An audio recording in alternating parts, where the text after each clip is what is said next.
Well, good day, folks. I'm out of the woods for a bit, and I had a package arrive. So I'm out here on the stump, and we're going to do an unboxing.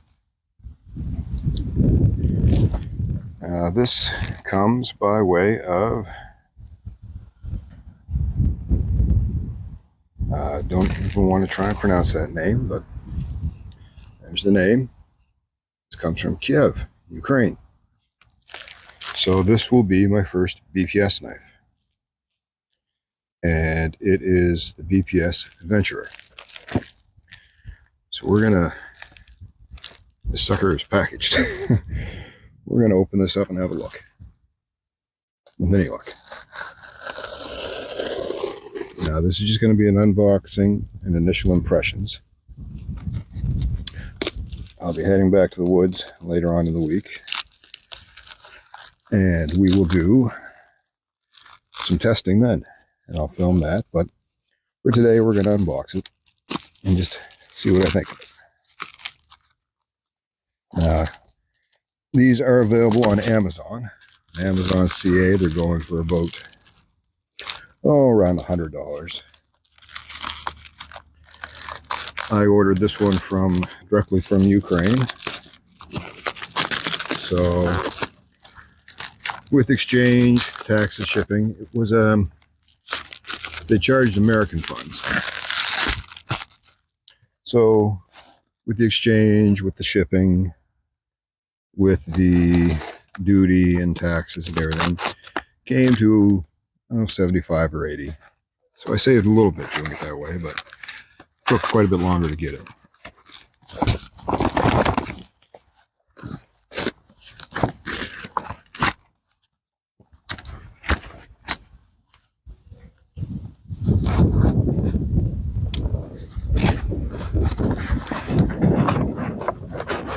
There, one box down. So we have BPS knives, made in Ukraine. I'll take a picture of that. I'm going to assume it takes you to their website, but go at your own risk because I don't know. I'm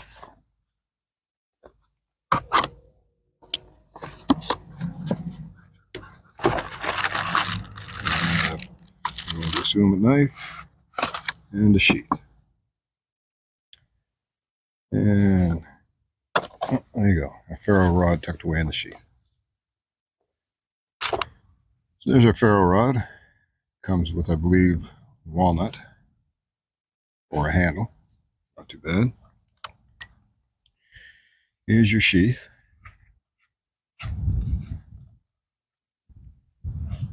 And drainage hole. Nice thick leather. Seems to be well made.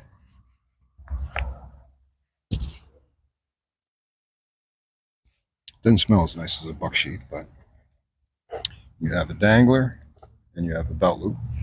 So you can wear it with the dangler or drop that down and wear it on the belt. BPS knives right there.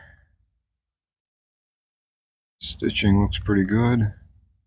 Looks like a cotton stitching. Got a rivet secured at the top. And your ferro rod will slide right in here. With some effort.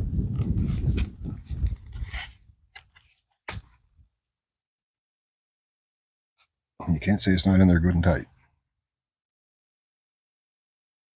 That'll break in with time, but yeah, that's pretty snug. It's not going to fall out. Still would be advisable to take some bungee or shock cord so you can loop it around just to be on the safe side. So there's our sheath. Can't say I see anything disappointing about that. Everything seems good and tight. Nice thick leather though. That matters to me.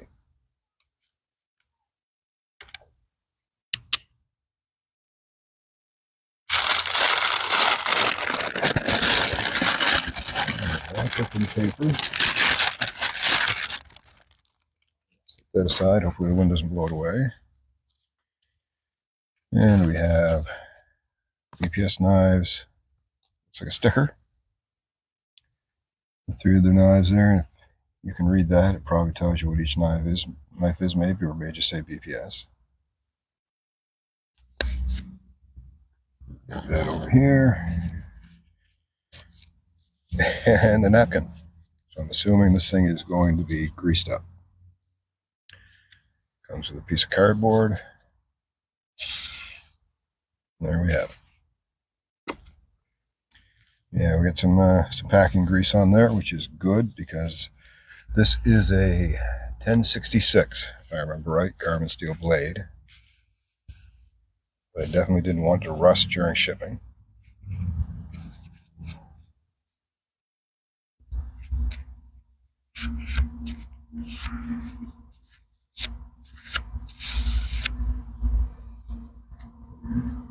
So there we have it. You've got walnut handles, lanyard hole, and you've got hex screws holding it in.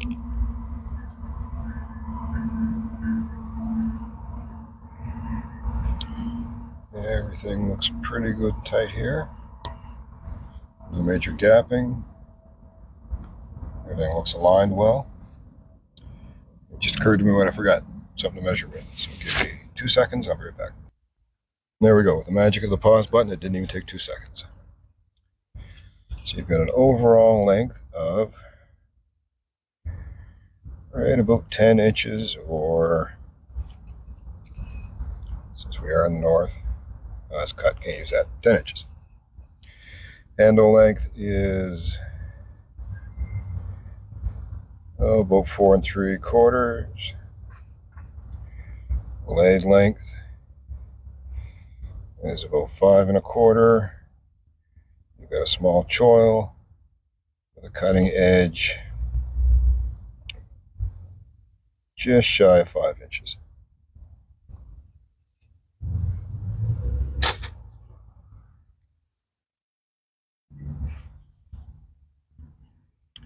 No stepping I can feel between the handle and the tang. Your handle is rounded.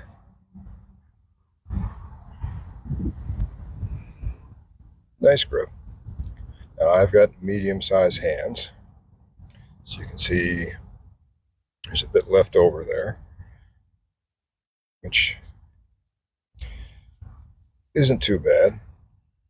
I'm going to drop a lanyard in there, so that'll help give me a stop there. It could be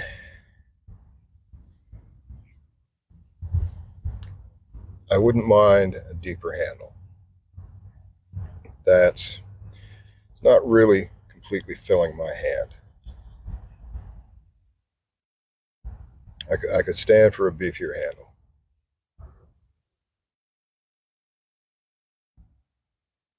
So maybe I'll consider doing some kind of a wrap or something like that, just to beef it up a little bit. As far as sharpness, feels to have a nice edge on it.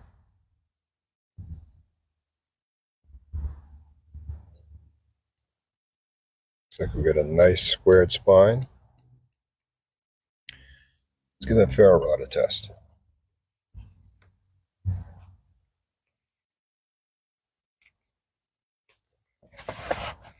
If I can get back out. There we go. That I'm sure will break in with time.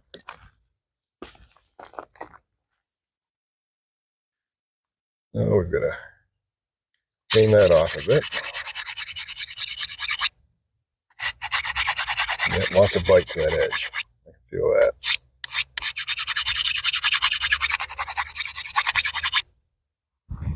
Alrighty.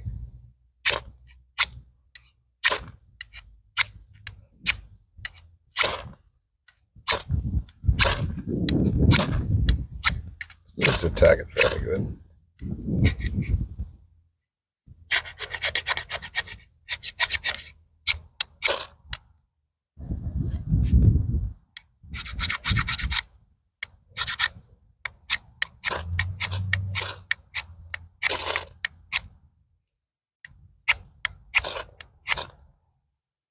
I wonder if they meant for that.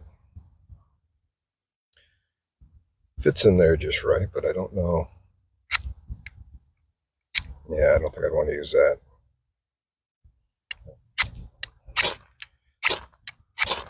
Now, in all fairness, I'm going to go grab another ferro rod, one that I know is a good rod, just to see if that's just the ferro rod or the knife that's causing a little bit of issue there. Magic pause again. Here we go. So with as square as the spine feels, I feel like that should be producing a better spark. And even like pumping it, I'm not getting a spark that way. So let's bring the big boy out. There we go. Much better. So may just be that that's not the most phenomenal ferro rod. I mean, it works, but I'm getting very little out of pump on it. That's a little better. Not a bad ferro rod, all things considered. But I do like the beefier ones.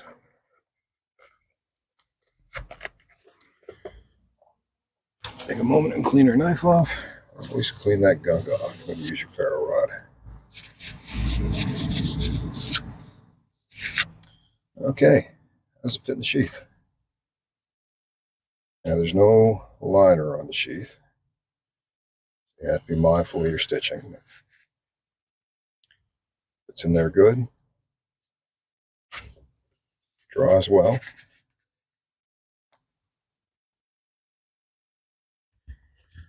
It doesn't feel like it's going to fall out easily.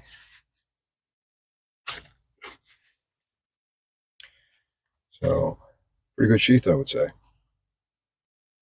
And you could always, if you're concerned, have enough of a lanyard that you can draw it around and hook it to the tip of your ferro rod.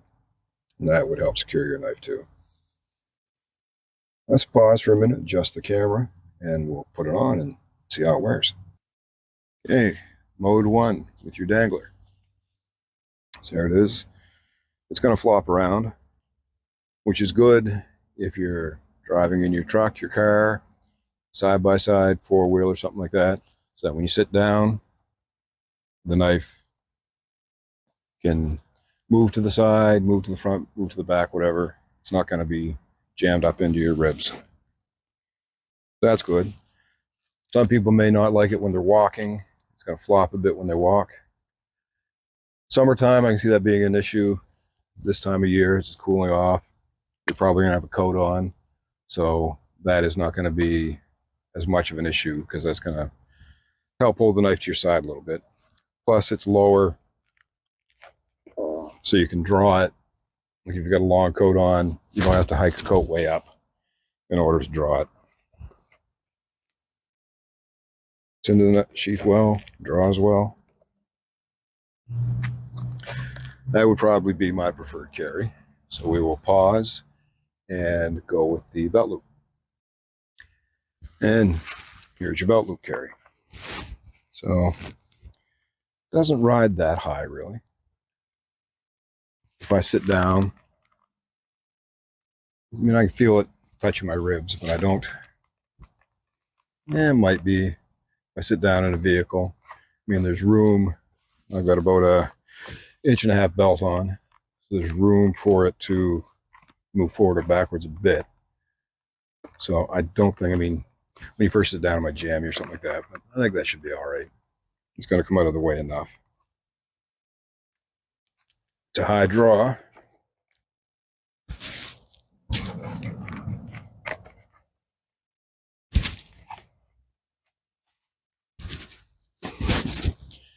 Personally, I think for me, I'd like the dangler option better.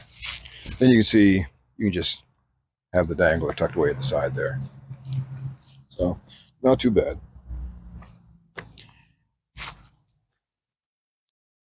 Alrighty, so sharpness. Got a piece of maple here. Now it feels like it's got a pretty good edge on it. Look here. And you've got a Scandi grind, I would say. Slight micro edge there.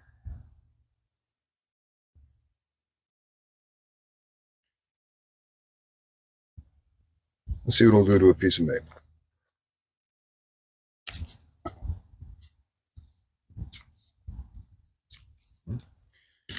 Cutting through that fairly well.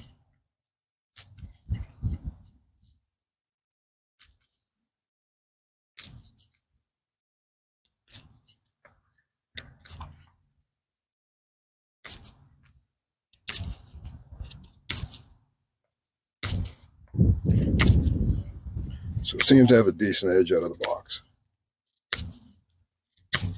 Now we're not going to do any batoning today. We will do that later in the week as I get out to the woods. But it seems fairly sharp out of the box. Now this is carbon steel, so you may want to force a patina on it to give it a little bit of protection. I may put a potato patina on it. Potato patina, patata. Yeah. Anyway. So, but you'll definitely want to make sure you're oiling it, cleaning it and oiling it after use. Don't just use it, drop it in the sheath, and expect not to have a rusty knife the next day. Overall, I like it. I like the size of the blade. It's a good, thick blade. It's a nice little drop point. Should be good for batoning. It's stout. It's deep through. So, yeah, I'm eager to put this one to the test. Now, for some comparisons, should anyone be interested. Here we have it against a more Light My Fire. So, quite a bit longer and beefier than the Light My Fire.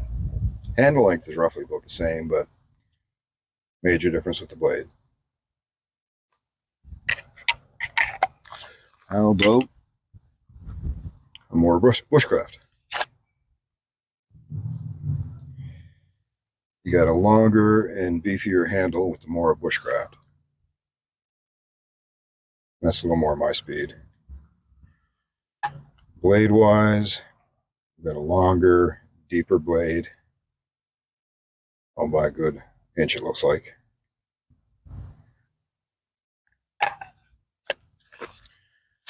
Let's go with the Benchmade Luku.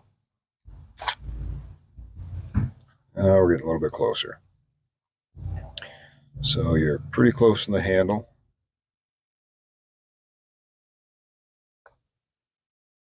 Thickness, pretty close. You have more of a palm swell with the Benchmade. And that one, I've reviewed this one, and I even find the handle small in this one. Blade wise, you're just a hair longer with the BPS Adventurer,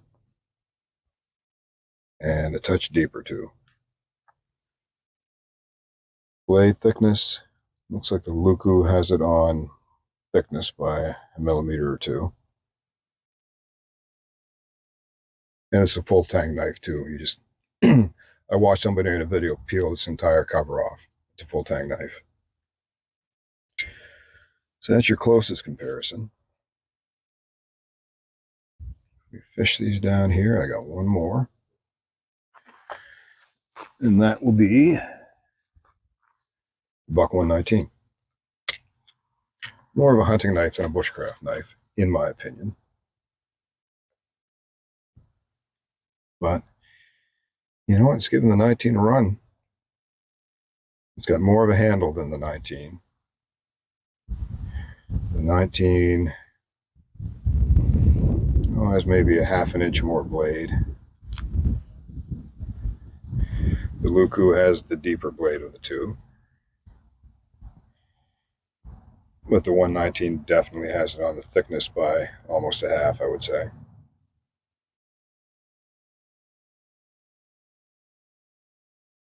But I do like the look of the blade, the design of the blade.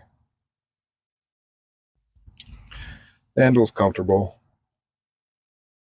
I'm definitely going to put a treatment on this wood to help preserve it. And it's nice, I mean, removable scales is always nice, and it's a hex, not hex bolt, so that's convenient because, you know, Torx bits, T6s, T8s, whatever, you got to go and get a specialized bit for that. Most everybody's got an Allen wrench or a set of them. Something you can throw in a pack to use for this and might come in handy for something else. So, yeah, my only complaint, I mean, I don't have large hands. I have medium-sized hands. So I do wish it was a little more filling. But that's it for our peek. Initial impressions. So far, I like it. I'm going to do some tinkering with it over the next couple days, do some modifications, and then I will have it out in the field later this week for a test, and then we'll bring that to you. So anyways, folks, I just came back from the woods. I had a couple of nice days in the woods. It was great. And I, as always, would advise you, get out and spend some time in the woods when you can, even for a 20-minute, half-hour walk. It can make all the difference in the world. Just get out there, enjoy the peace and quiet, get away from the crazy, and bring a knife with you. Just might come in handy. Y'all take care.